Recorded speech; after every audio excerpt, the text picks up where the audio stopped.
नमस्कार मंडळी, S S मंदिरकर चॅनलमध्ये आपलं स्वागत आहे. आपण पाहणार आहोत मोरया गोसावीचं मंदिर. हे मंदिर पुणे येथील चिंचवडमधील खूप प्रसिद्ध मंदिर आहे. 17व्या शतकात संत मोरया गोसावी यांनी बांधलेले एक प्रसिद्ध गणपती मंदिर आहे. हे मंदिर ऐतिहासिकदृष्ट्या महत्त्वाचे असून मोरया गोसावी हे गणपतीचे प्रसिद्ध भक्त होते. मंगलमूर्ती मोरया या घोषणेमुळे त्यांना गणपती बाप्पांनी वरदान दिले, की लोक तुला माझ्या नावाने म्हणजेच मोरया गोसावी अशा नावाने ओळखतील. मोरया गोसावी यांना गणपतीचे प्रमुख आध्यात्मिक पूर्वज मानले जाते. श्री क्षेत्र मोरगाव हे श्री गणेशाचे महत्त्वाचे स्थान आहे. समर्थ रामदास स्वामी मोरगावच्या श्री गणेशाच्या दर्शनास गेले असता त्यांना गणेशाचे साक्षात दर्शन झाले. त्यामुळे त्याच ठिकाणी समर्थांनी सुखकर्ता दुःखहर्ता ही प्रसादिक आरती लिहिली होती. मोरगाव येथेच गोसावी नंदन मोरया गोसावी हे प्रसिद्ध आरती सॉरी मोरगाव येथेच गोसावीनंदन मोरया गोसावी हे परब्रह्माचे अवतार झाले. गोसावीनंदन हे एकदा 42 दिवस समाधीत बसले होते. गोसावीनंदन हे 42 दिवसाच्या समाधीनंतर जेव्हा समाधी त्यांची उतरली तेव्हा त्यांनी आपल्या डोळ्यांनी चिंतामणींना साक्षात पाहिले. त्यांच्या दर्शनामुळे ते कृतार्थ झाले. गोसावीनंदन मोरया गोसावी झाले. गणपती मंगलमूर्ती आहे, मंगलमूर्ती मोरया असे गर्जना लोक करू लागले. त्यांना अष्टसिद्धी प्राप्त झाली. त्यांच्या दर्शनासाठी लोकांची खूप गर्दी वाढू लागली. आणि ही बघा त्यांची समाधी आहे मोरया गोसावींची. आणि या समाधीपासूनच्या समोरच्या देवळीतून मंगलमूर्ती मोरया या गणपतीचे दर्शन होते. आणि मग ते थेरगाव येथील किवजाईच्या देवळात येऊन राहू लागले. नंतर लोकांच्या आग्रहास्तव चिंचवड येथे येऊन पावना नदीकाठी येऊन ते राहिले. मोरगावला दर चतुर्थीला ते पूजा करण्यासाठी जायचे आणि पंचमीचे पारणे करून परत चिंचवडला यायचे. भाद्रपद चतुर्दशी 1492 करा नदी स्नान करून अर्घ्य देत असताना त्यांच्या हातात त्यांना गणपती दिसला. तो गणपती घेऊन ते घरी आले.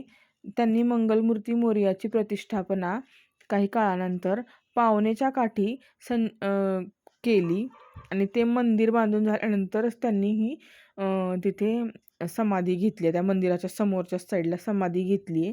आणि ही बघा मंगलमूर्तीचं हे मधलं मंदिर असं आहे.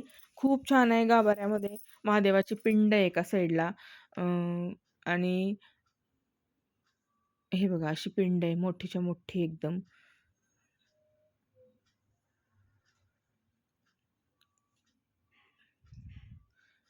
आणि हा बघा मंगलमूर्ती मोरया गणपती. खूप श्रद्धा आहे लोकांची. दर चतुर्थीला इथं जत्रा भरते आणि भाद्रपद चतुर्दशीला तर इथं मोठी जत्रा भरते. कावड निघते, काठी निघते आणि मोरगावपर्यंत पदयात्रा निघते लोकांची. ही बघा पावना नदी. आधी इथं नव्हतं काही बांधलेलं गेट वगैरे, सगळं नंतर बांधलंय. ही दीपमाळ खूप कोरीव असं नक्षीकाम केलेलं आहे मंदिरावर सगळ्या.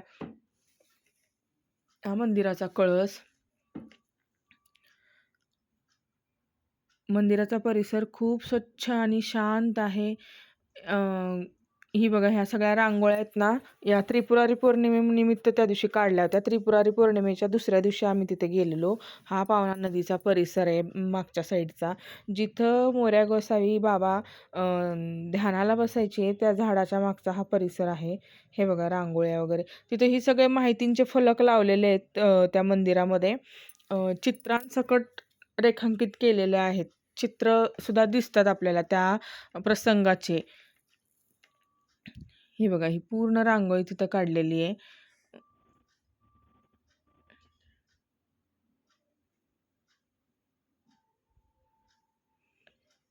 त्या त्रिपुरारी पौर्णिमेचं निमित्त त्यामुळे ही रांगोळी काढलेली आहे. आम्ही गेलो होतो, म्हटलं तुम्हाला पण दाखवावी, सहजच शूट केलं. खूप सुंदर रांगोळी काढली होती.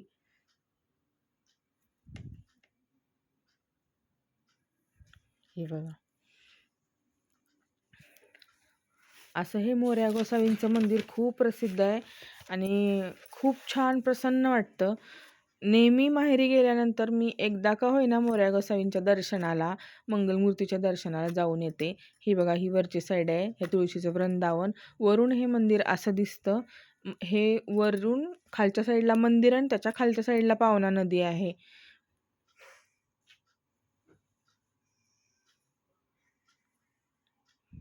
हे बघा, हे सगळे असे तिथं चित्र आहेत ना, रेखांकित केलेले आहेत.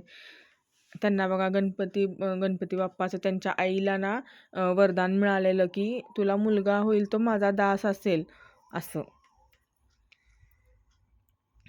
खूप आख्यायिका छान आहे त्यांची, खूप छान आहे. माहिती वाचण्यासारखे आहे. सगळे फलक तिथं लावलेले आहेत माहितीचे त्यांच्या.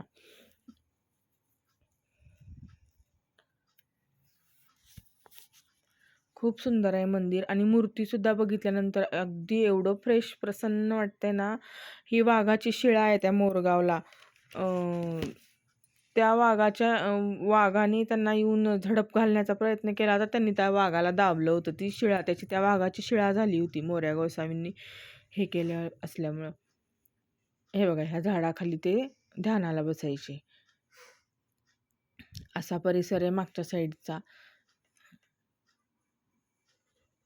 सगळे प्रसंग तिथं त्या ह्याच्यामध्ये लिहून ठेवलेले आहेत ते चित्रांसहित.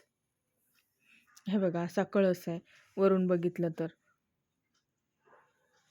कधी चिंचवडला गेलात पुण्यामध्ये तर नक्की एकदा अवश्य भेट द्या. खूप सुंदर. हे बघा, मंदिराची प्रतिकृती रांगोळीतून रेखाटली होती.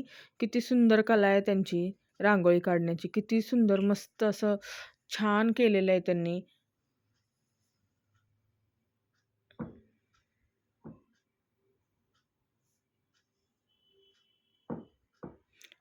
हे बघा, हे वारकऱ्यांसोबत मोरया गोसावींचं चित्र.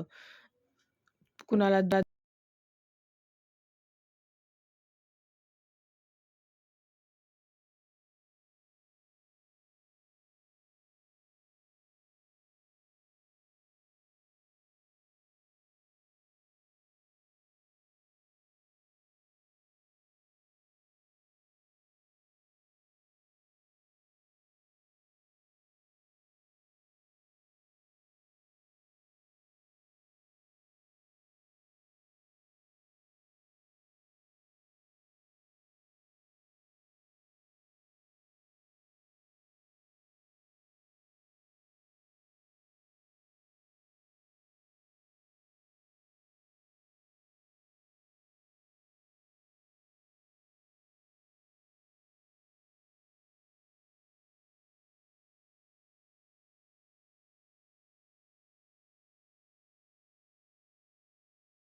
कसा वाटला आजचा व्हिडिओ? लाईक, शेअर, सबस्क्राईब नक्की करा. नेक्स्ट कमेंटमध्ये